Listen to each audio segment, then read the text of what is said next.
Setiap hari, ratusan hektar hutan dibabat habis, tanah digali, bukit diratakan, sungai dialihkan, semua demi satu hal, mengejar sumber daya di perut bumi. Tapi, apa yang tersisa? Masyarakat sekitar menjadi korban, lahan pertanian rusak, air minum tak lagi layak, dan generasi muda masa depan harus menanggung dampaknya. Namun, masih ada waktu, dengan regulasi yang tegas, dan dengan kesadaran kita bersama alam bisa dipulihkan. Mari kita hentikan kerusakan alam sebelum semuanya terlambat. Save Earth, selamatkan kehidupan. Hai everyone, kembali lagi welcome back bersama aku Priscilla Bella Selvara. Kali ini aku akan membawakan materi mengenai tanggung jawab sosial perusahaan sebagai ujian akhir semester mata kuliah Etika Bisnis dan Profesi, dosen pengampu Ibu Rosida Ibrahim MAK. Tanggung jawab sosial perusahaan atau Corporate Social Responsibility, sebuah konsep penting yang menunjukkan bagaimana perusahaan dapat berperan aktif dalam pembangunan berkelanjutan sekaligus membangun hubungan yang harmonis dengan masyarakat dan juga lingkungan. Kalau ingin tahu kelanjutannya, tonton sampai habis ya. CSR bukan lagi sekedar program tambahan atau bentuk filantropi semata. Saat ini, CSR menjadi bagian dari strategi inti perusahaan. Artinya, perusahaan tidak hanya fokus pada keuntungan finansial, tetapi juga dampak sosial dan lingkungan dari aktivitas bisnisnya. CSR merupakan konsep bahwa perusahaan memiliki tanggung jawab tidak hanya kepada pemegang saham saja, tetapi juga kepada masyarakat dan lingkungan sekitarnya.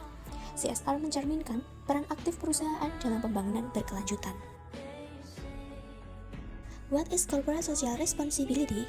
Secara umum, tanggung jawab sosial perusahaan merupakan komitmen perusahaan atau bisnis untuk berperilaku etis, berkontribusi terhadap pembangunan ekonomi, sambil meningkatkan kualitas hidup karyawan dan keluarganya, komunitas lokal, dan juga masyarakat luas. CSR memiliki berbagai manfaat. Bagi perusahaan, dapat meningkatkan citra dan juga reputasi perusahaan. Perusahaan yang aktif menjalankan CSR dipandang sebagai entitas yang peduli terhadap lingkungan dan masyarakat. Citra positif ini meningkatkan kepercayaan publik, pelanggan, dan juga investor. Lalu, dapat mendorong inovasi dan efisiensi. Program CSR seringkali melibatkan inovasi seperti efisiensi energi, pengelolaan limbah, atau produk ramah lingkungan. Hal ini bisa menghasilkan penghematan biaya dan menciptakan keunggulan kompetitif. Selanjutnya, dapat meningkatkan loyalitas pelanggan. Konsumen masa kini semakin memperhatikan nilai-nilai etis dan tanggung jawab sosial dari produk ataupun merek yang mereka gunakan. Perusahaan dengan program CSR yang kuat cenderung memiliki pelanggan yang lebih loyal, lalu dapat menarik dan mempertahankan talenta. Generasi muda cenderung memilih bekerja di perusahaan yang memiliki misi sosial dan etika kerja yang baik. CSR dapat menciptakan kebanggaan dan keterlibatan karyawan terhadap perusahaan. Bagi perusahaan yang terakhir, dapat mengurangi risiko hukum dan kepatuhan regulasi. CSR dapat membantu perusahaan mematuhi peraturan pemerintah, terutama di sektor yang berkaitan dengan lingkungan dan sosial. Hal ini mengurangi potensi denda, konflik hukum, dan juga risiko reputasi. Selanjutnya, ada manfaat CSR bagi masyarakat. CSR juga memberikan dampak positif yang nyata bagi masyarakat luas, terutama komunitas yang berada di sekitar operasi perusahaan. Manfaatnya antara lain yang pertama ada peningkatan kesejahteraan masyarakat. Program CSR seperti pelatihan, keterampilan, pendidikan, dan juga bantuan ekonomi membantu meningkatkan taraf hidup masyarakat lokal.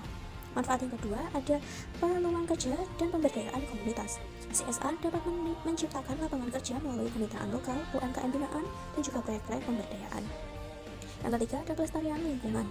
CSR berbasis lingkungan seperti penanaman pohon, pengurangan limbah, energi bersih, dan juga dapat membantu menjaga keberlanjutan ekosistem lokal. Dan manfaat selanjutnya ada akses terhadap pendidikan dan juga kesehatan. Banyak program CSR yang fokus pada sektor pendidikan dan juga kesehatan seperti beasiswa, pembangunan sekolah, ataupun klinik gratis. Lalu ada peningkatan infrastruktur sosial. Beberapa perusahaan itu berkontribusi pada pembangunan jalan, fasilitas air bersih, dan juga infrastruktur publik lainnya.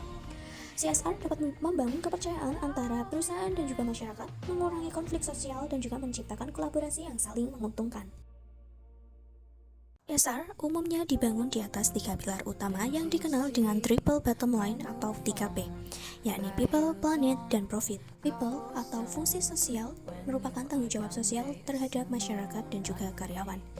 Planet, fungsi alamnya, yaitu bertanggung jawab terhadap lingkungan. Lalu yang ketiga ada profit, yakni fungsi ekonomi, merupakan tanggung jawab ekonomi termasuk keuntungan berkelanjutan. Jenis CSR dapat dikategorikan ke dalam 4 bagian utama. Yang pertama, ada tanggung jawab lingkungan, seperti pengelolaan limbah dan efisiensi energi. Yang kedua, ada filantropi berupa sumbangan ataupun program sosial. Yang ketiga, ada etika bisnis seperti praktik anti korupsi. Dan yang keempat, ada tanggung jawab ekonomi, yaitu menjalankan bisnis yang menguntungkan tetapi tetap beretika dan inklusif. CSR. Di Indonesia, CSR diatur oleh Undang-Undang Nomor 40 Tahun 2007 tentang Perseroan Terbatas, Pasal 47. Perusahaan yang bergerak di bidang dana atau berkaitan dengan sumber daya alam wajib melaksanakan CSR. Yang kedua, ada Peraturan Pemerintah Nomor 47 Tahun 2012 tentang Tanggung Jawab Sosial dan Lingkungan Perseroan Terbatas. Agar CSR berjalan efektif, perusahaan perlu merencanakannya dengan matang, dimulai dari identifikasi isu sosial yang relevan, melibatkan stakeholder, merancang program yang sesuai, melakukan implementasinya, serta melakukan evaluasi dan pelaporan secara transparan melalui Sustainability Report. Namun, pelaksanaan CSR itu juga mempunyai tantangan, misalnya kurangnya pemahaman di tingkat manajemen, anggarannya yang terbatas, ataupun programnya yang tidak sesuai dengan kebutuhan masyarakat. Sebagai contoh CSR, di sini saya akan mengambil studi kasus PT Kimia Farma pada tahun 2023. Konsistensi perusahaan menjalankan bisnis dan strategi keberlanjutan termasuk menjaga keselarasan antara kinerja aspek ekonomi, sosial, dan lingkungan mendapatkan apresiasi dari pihak eksternal berupa penghargaan. Pada tahun 2023, Kimia Farma meraih penghargaan yakni Indonesia Best CSR Award 2023 dari The Economics, ada Best CSR Healthcare dan Consumer dari The Universe pada ajang CSR Awards 2023, dan Best CSR Strategic Planning dari First Indonesia Magazine pada ajang Indonesia CSR Excellence Award pada tahun 2023, dan yang lain-lain. Masih banyak penghargaannya, namun aku sebutin hanya 3 aja. Perusahaan mengelompokkan program TJSL ke dalam 4 pilar TJSL Kimia Farma, yakni KF Hebat, menunjukkan komitmen Kimia Farma dalam menghasilkan generasi penerus bangsa yang hebat. Hebat berarti singkatan dari sehat, berani, dan kuat, dengan program generasi hebat. KF Hijau berkomitmen menciptakan lingkungan hijau dalam upaya penyerapan CO2 dan optimalisasi udara bersih serta kawasan hijau. KF Kreatif menunjukkan komitmen Kimia Farma dalam menghadirkan peningkatan nilai keberlanjutan untuk pembangunan negeri baik dampak ekonomi langsung maupun tidak langsung atau Creative Share Value melalui program desa binaan Kimia Farma. KF Sehat meningkatkan kualitas kesehatan masyarakat dengan menghadirkan layanan kesehatan yang berlayar di wilayah kepulauan dan daerah-daerah yang minim fasilitas kesehatan dan turut berkontribusi penting bagi kesehatan masyarakat, khususnya menyelamatkan ibu dan balita dalam pencegahan stunting melalui program klinik apung dan bidan inspiratif. Selanjutnya, timeline atau tahapan pelaksanaan program TJSL. Program Tanggung Jawab Sosial dan Lingkungan Kimia Farma dirancang secara sistematis dan terpadu untuk memastikan program berjalan efektif, mencapai target yang diharapkan, serta mengelola dampaknya sesuai dengan prioritas yang telah ditetapkan. Program ini disusun berdasarkan rencana kerja dan dijalankan melalui 4 tahap utama, yakni perencanaan, pelaksanaan, pengawasan, dan juga pelaporan kepada pemegang saham. Sebagai bentuk komitmen terhadap tujuan pembangunan keberlanjutan, program TJSL Kimia Farma berfokus pada 17 TPB. Program TJSL Kimia Farma. Untuk memastikan program TJSL berjalan optimal, Kimia Farma membentuk unit khusus yang bertugas mengelola dan mengkoordinasikan seluruh kegiatan TJSL, yaitu unit umum dan TJSL unit. Agar pengelolaan program lebih terukur, berdampak, dan berkelanjutan, Kimia Farma juga memiliki subunit atau bagian TJSL di dalam unit umum dan TJSL yang berada di bawah divisi umum dan teknologi informasi. Saat ini, bagian TJSL dikelola oleh asisten manajer yang bertanggung jawab langsung kepada manajer umum dan TJSL, general manager umum dan teknologi informasi, serta direktur sumber daya manusia PT Kimia Farma. Tim ini didukung oleh beberapa supervisor, yaitu supervisor administrasi dan keuangan TJSL, supervisor program TJSL bidang sosial dan lingkungan, supervisor program TJSL bidang pembinaan dan kemitraan masyarakat. Dengan struktur ini, Kimia Farma memastikan bahwa program TJSL dapat berjalan dengan baik dan memberikan manfaat nyata bagi masyarakat serta lingkungan. Selanjutnya, program TJSL Kimia Farma. Kimia Farma memberikan anggaran pada tahun 2023 sebesar Rp11.990.000. Tapi di sini aku sebutin program unggulannya aja ya. Yang pertama ada program Kimia Farma Mengajar. Program ini diselenggarakan serentak di 52 sekolah di berbagai kota dan kabupaten di Indonesia.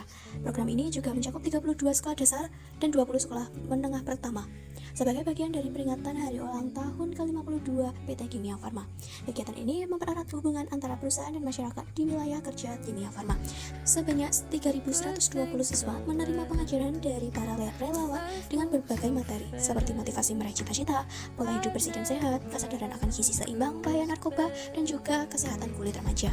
Selanjutnya ada program Green Action Kimia Farma. Penanaman pohon mangrove pada tahun 2023 telah direalisasikan sejumlah 2.844 pohon yang merupakan bagian dari kolaborasi program pengurangan cemaran CO2 bersama Bio Farma Group dan Kementerian BUMN. Lokasi penanaman pohon ini berada di 3 titik, yaitu Mayangan Subang, Pantai Indah Kapuk Jakarta, dan area DKI Jakarta. Dan selanjutnya, Bina Industri Desa BID Olah Limbah Atsiri Center. Program pengolahan limbah kering Atsiri telah menghasilkan beberapa produk keturunan seperti sabun cuci tangan, sabun mandi, dan sabun cuci piring. Produk-produk dari Oli Center ini didistribusikan melalui koperasi unit desa. Sepanjang tahun 2023, produksi sabun cuci tangan dari Oli Center ini telah digunakan dalam kegiatan CSR, Outlook, serta ikut serta dalam Bazar UMKM untuk Indonesia. Selain itu, kelompok juga mendapatkan pelatihan untuk meningkatkan keterampilan pemasaran produk. Pada tahun kedua pelaksanaan program terjadi peningkatan nilai penjualan dan produksi produk turunan ini. Keempat program ini terlihat dari hasil social return on investment sebesar 1:1,67 serta indeks kepuasan masyarakat sebesar 78,50 yang termasuk dalam kategori puas. Program Klinik Apung. Program Klinik Apung ini merupakan inisiatif sosial yang melibatkan relawan bakti BUMN sebagai bentuk kepedulian karyawan BUMN dalam mendukung pembangunan nasional. Kimia Farma bersama Bio Farma Group bertanggung jawab atas program ini yang berlangsung pada 15-17 Agustus tahun 2023 di Pulau Gili Gede Indah, Lombok Barat, NTB.